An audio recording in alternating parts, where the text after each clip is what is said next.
यदि मैं आपसे एक सवाल पूछूं कि हमने Nippon India small cap fund में आज से 4 साल पहले 5 लाख रुपए इन्वेस्ट किया था और आज के दिन में उसको 8 लाख रुपए में उसको रिडीम कर लिया, तो इसमें कैपिटल गेन कितना हुआ और इसमें टैक्स कितना लगेगा? तो आप सिंपल सामान्य शब्दों में आप कहेंगे कि 8 लाख में बेचा, 5 लाख में खरीदा था, इसका मतलब 3 लाख रुपए कैपिटल गेन हुए। और चूंकि ये 4 साल पहले आपने परचेज किया था, ये लॉन्ग टर्म कैपिटल गेन हुए। और आज के टैक्स प्रोविजंस के हिसाब से क्योंकि इक्विटी फंड्स में 1,25,000 रुपये के लॉन्ग टर्म कैपिटल गेन में एग्जाम्पन्स है, तो 3 लाख रुपये में 1,25,000 रुपये माइनस कर देंगे तो बचेंगे आपके 1,75,000 जो कि टैक्सेबल इनकम होगा। और उसमें 12.5% का टैक्स, कैपिटल गेन टैक्स, इसका मतलब 21,875 रुपये में टैक्स के रूप में गवर्नमेंट को पे करना पड़ेगा। यहाँ तक तो बातें बिल्कुल साफ हैं, स्पष्ट हैं, क्योंकि इस बारे में बहुत सारी चर्चाएं हो चुकी हैं। लेकिन इसी पर मैं एक दूसरा सवाल यदि पूछूं कि हमारे पास निप्पॉन इंडिया आर्बिट्रेज फंड को हमने 4 साल पहले 5 लाख में परचेस किया था और आज के दिन में 8 लाख रुपए में हमने उसको रिडीम कर लिया, तो इस पर जो 3 लाख का कैपिटल गेन हुआ, इस पर कितना हमें tax, long term capital gain tax देना पड़ेगा? तो शायद ये आप जवाब ना दे सकें। हो सकते हैं आप जवाब जानते भी हो सकते हैं आप जवाब ना भी जानते हो। आप यदि इसका जवाब जानते हैं तो अच्छी बात है, लेकिन नहीं जानते हैं तो आपके लिए ये वीडियो देखना अति आवश्यक है। और एक हम जैसे बोलते हैं एसेट एलोकेशन के हिसाब से इक्विटी फंड, डेट फंड, और एक तीसरा फंड है हाइब्रिड म्यूचुअल फंड। और आज हम चर्चा करेंगे इसी हाइब्रिड म्यूचुअल फंड की। इट इज़ ओनली बिकॉज कि हाइब्रिड फंड में से कई सारे फंड्स हैं जो काफ़ी पॉपुलर हैं, लेकिन जब उसके टैक्सेशन की बातें होती हैं तो हम थोड़ा सा कंफ्यूज होते हैं कि हमें इसमें टैक्सेशन इक्विटी के हिसाब से लगेगा, डेट के हिसाब से लगेगा, किस हिसाब से लगेगा। आज हम चर्चा करेंगे इन्हीं बातों की। एस्टोन टैक्स फिन के नए वीडियो में आपका एक बार फिर से स्वागत है। यदि इस वीडियो से आपके नॉलेज में कोई वैल्यू एडिशन होता है तो इसको लाइक करें, कमेंट करें, अपने फ्रेंड्स के साथ शेयर भी करें। और यदि आप इस चैनल पे, हमारे चैनल पे आप पहली बार विजिट कर रहे हैं, इसको सब्सक्राइब भी करें और सब्सक्राइब करने के बगल में जो बेल आइकॉन है इसको पुश करें ताकि हमारे सारे नए वीडियो की नोटिफिकेशन आपको लगातार मिलती रहे। मेरा नाम डीएम झा है। जैसा कि मैंने पहले चर्चा की कि म्यूचुअल फंड आमतौर पे जो हम लोग जानते हैं वो दो तरह के जानते हैं, इक्विटी म्यूचुअल फंड और डेट म्यूचुअल फंड। और टैक्सेशन के लिहाज से हम इक्विटी फंड उस फंड को बोलते हैं जिसमें एसेट एलोकेशन इक्विटी का 65% या उससे अधिक हो, और उसी हिसाब से डेट फंड हम उसको मानते हैं जिसमें डेट का एलोकेशन 65% या उससे अधिक हो। और इन दोनों में, चाहे वो इक्विटी फंड हो चाहे डेट फंड हो, जो गेन होता है उसको कैपिटल गेन बोलते हैं। और हम ये भी जानते हैं कैपिटल गेन दो तरह का होता है, शॉर्ट टर्म कैपिटल गेन और लॉन्ग टर्म कैपिटल गेन। दोनों का टैक्सेशन का तरीका अलग अलग है, प्रोविजंस अलग अलग है।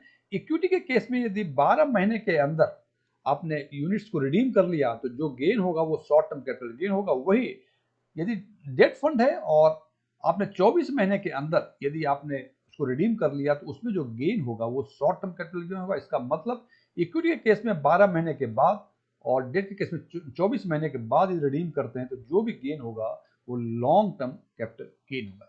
ये बातें तो हो गई सामान्य अवस्था में जो सब जानते हैं, इक्विटी और डेट। एक तीसरा फंड जिसकी चर्चा आज हम करेंगे वो है हाइब्रिड म्यूचुअल फंड। वो न इक्विटी है न डेट है। हाइब्रिड म्यूचुअल फंड कई तरह के होते हैं। हो सकता है कुछ सेगमेंट का नाम आपने सुना हो, कुछ का नहीं सुना हो। यदि किसी ने इसमें कोई एक सेगमेंट का नाम ना सुना हो तो कमेंट बॉक्स में जाके हाइब्रिड वर्ड लिखे, हम समझ जाएंगे कि आपने सारे हाइब्रिड म्यूचुअल फंड का नाम नहीं सुना था। तो सबसे पहला होता है, इसमें पहला दूसरा कुछ नहीं है, मैंने ऐसे अरेंज किया हुआ है। तो एक नंबर है इक्विटी सेविंग, हाइब्रिड का इक्विटी सेविंग फंड। दूसरा है हाइब्रिड का आर्बिट्रेज फंड। तीसरा है हाइब्रिड का एग्रेसिव फंड। चौथा है हाइब्रिड का डायनेमिक एसेट एलोकेशन फंड। पांचवा है हाइब्रिड का मल्टी एसेट एलोकेशन फंड।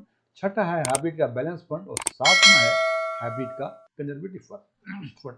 ये 7 टाइप के जो फंड्स हैं, हो सकता है कि कुछ नाम और हों जो कि एसेट मैनेजमेंट अपने हिसाब से नाम उसको कुछ थोड़ा सा चेंज करते हैं, लेकिन उसका फीचर्स जो है इन्हीं 7 जो टाइप्स के फंड हैं उन्हीं में से किसी एक से मैच करेगा।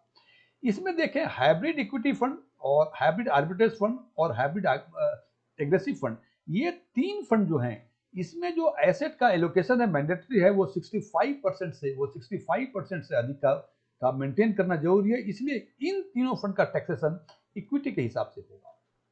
बात रही डायनेमिक एसेट एलोकेशन और मल्टी एसेट एलोकेशन फंड, इन दोनों ही सेगमेंट में डेट ओरिएंटेड फंड भी होते हैं और इक्विटी ओरिएंटेड फंड भी होते हैं। दो तरह के हो सकते हैं, और यदि आपका डेट ओरिएंटेड फंड है तो डेट के हिसाब से, और equity oriented multi asset allocation fund या डायनेमिक एसेट एलोकेशन फंड है तो वो इक्विटी के हिसाब से टैक्स का ट्रीटमेंट होगा। अब बचे दो फंड, हाइब्रिड बैलेंस फंड और hybrid conservative fund. Hybrid balance fund में जो इक्विटी का पोर्शन होता है वो 40 से 60% के आसपास का होता है, और डेट का भी 40 से 60% के आसपास ही होता है। और कंजर्वेटिव फंड में इक्विटी का एलोकेशन 10 से 30% होता है और डेट का 70 से 90% होता है। जैसे बताया आपने कि 10 से 30% कंजर्वेटिव फंड में होता है इसका, और 70 से 90% डेट में होता है, इसका मतलब it is date oriented fund और इसका टैक्स और ट्रीटमेंट डेट के हिसाब से होगा। अब क्योंकि हाइब्रिड बैलेंस फंड में जो इक्विटी और डेट का पोर्शन है वो 40 to 60% दोनों में है, हो सकता है 50-50 का हो सकता है 40-60 का हो, तो इस हिसाब से वो ना इक्विटी फंड होता है ना डेट फंड होता है, इसलिए इसका टैक्सेशन जानना हमें बहुत जरूरी है, जो आमतौर पर लोग इसकी चर्चा नहीं करते हैं। आज के टैक्स के प्रोविजन के हिसाब से जो इसमें टैक्सेशन के प्रोविजन है, इसमें दो प्रोविजन है, इसको ध्यान से देखें जरा। पहला कि यदि आपने 31 मार्च 2023 के पहले तक, 31 मार्च 2023 या उसके पहले आपने इन्वेस्टमेंट किया हुआ है और आपका यदि शॉर्ट टर्म कैपिटल गेन है, शॉर्ट टर्म कैपिटल गेन मतलब 24 महीने के अंदर आपने उसको रिडीम कर लिया है, तो जो भी कैपिटल गेन होगा यूजुअल इनकम टैक्स स्लैब के हिसाब से होगा। और यदि आपने 1 अप्रैल 2023 या उसके बाद इन्वेस्ट किया है और आपका गेन होता है शॉर्ट टर्म कैपिटल गेन, तो आपको 20% का आपको tax, short term capital gain tax देने पड़ेंगे। और जैसे बताया था हमने कि short term capital gain decide होगा यदि 24 महीने के अंदर यदि आपने रिडीम कर लिया, तो वो जो भी कैपिटल गेन होगा उसको शॉर्ट टर्म कैपिटल गेन माना जाएगा। इसको हम एक एग्जांपल, तीन कंडीशंस लिए हैं, तीन ऑप्शंस लिए हैं, और तीनों ऑप्शंस देखने के बाद हम इसको ठीक से समझने की कोशिश करते हैं।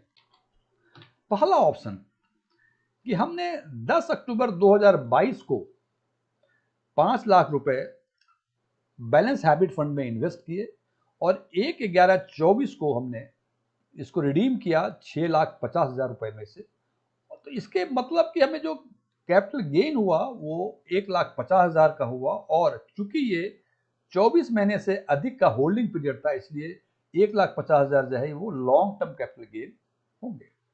अब जैसा कि हम ऊपर देख पा रहे हैं कि चूंकि ये लॉन्ग टर्म कैपिटल गेन है, इसलिए इनका जो टैक्सेशन 1,50,000 का होगा वो 12.5% के हिसाब से 18,750 रुपये होंगे। इसका मतलब कि 5 लाख में से 1.5 लाख रुपए का कैपिटल गेन, उसका 12.5%, क्योंकि 24 महीने से अधिक का होल्डिंग पीरियड है, तो 18,750 रुपये हमको tax, long term capital gain tax देने पड़ेगा। अब दूसरा एग्जाम्पल कि हमने 10/12/23 को हमने 5 लाख रुपए इन्वेस्ट किए इसी फंड में, और वही 1/11/2024 को हमने 6 लाख रुपए में इसको रिडीम किया, तो हमारा कैपिटल गेन 1 लाख रुपए होता है, 6 - 5 1 लाख रुपए। और चूंकि इनकी होल्डिंग पीरियड 24 महीने से कम की है, इसीलिए 1 लाख का जो गेन हुआ वो शॉर्ट टर्म कैपिटल गेन होगा। और चूंकि हमने ये इन्वेस्ट किया है 1 अप्रैल 2023 के बाद, यानी 10 दिसंबर 2023 को, इसका जो शॉर्ट टर्म कैपिटल गेन होगा ये 20% के हिसाब से लगेगा, और 1 लाख का 20% इट कम्स टू 20,000। अब तीसरा ऑप्शन है कि 10 दिसंबर 2023 को हमने इन्वेस्ट किया था 5 लाख रुपए, और 1/1/26 जो आने वाला है 1 जनवरी 2026 को हम इसको रिडीम करेंगे, और माना कि 6,50,000 रुपए हमको रिडम्पशन अमाउंट मिलते हैं। तो यहाँ कैपिटल गेन सिंपल कैलकुलेशन के हिसाब से 1,50,000, क्योंकि यहाँ हम देखते हैं कि ये इन्वेस्टमेंट जो है हमारा 1 अप्रैल 2023 के बाद का है, और लॉन्ग टर्म कैपिटल गेन है, तो यहाँ 12.5% का हमको टैक्स देना पड़ेगा। तो इसका टैक्स होता है 18,750 रुपये।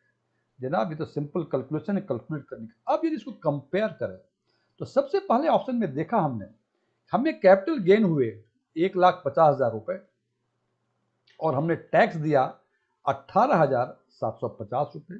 और इन दोनों ही कंडीशंस में हमने खासकर जो दूसरा ऑप्शन है कि 1 लाख का कैपिटल गेन हुआ और हमको टैक्स देना पड़ा 20,000 रुपये।